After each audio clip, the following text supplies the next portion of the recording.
Ата-анаға жақсылық жасау.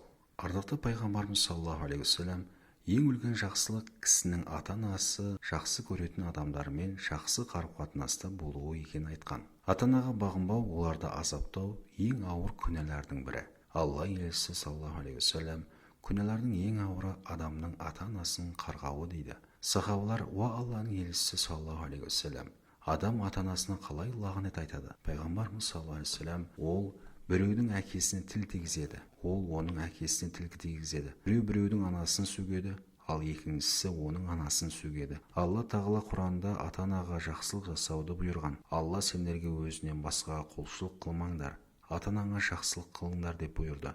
Егер сендердің ата-анаңның бірі немесе екеуі қолдарында қартайса, оларға жаман сөз айтпаңдар. Тіпті үф деген сөздің өзін айтпаңдар. Олардың істеріне кедергі болмаңдар. Оларға жақсы, жұмсақ қарым-қатынас жасаңдар. Оларға мейірімділік танытып, былай деп айтыңдар: уа Раббым, олар бала кезінде маған мейірімділік танытқандай, оларға рахым ете көр. Исра сүресі 23-24 аяттар.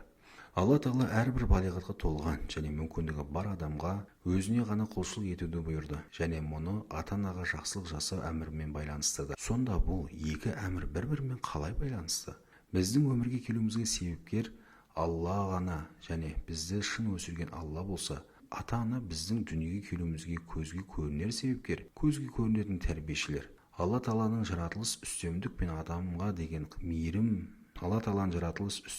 адамға деген мейірім сияқты қасиеттері алдымен ата-анамыз арқылы көрініс тапқан.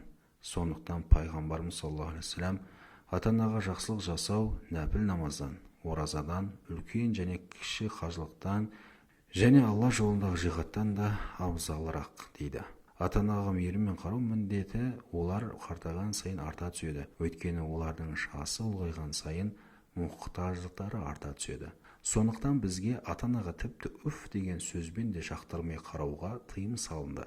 Бұл сөз ұнатпаудың ең төменгі көрінісі. Ибн Аббас радиаллаху анху былай дейді: егер ұнатпауды білдіретін үф деген сөзден де төмен бір сөз болса еді, Алла Тағала оған да тыйым салар еді.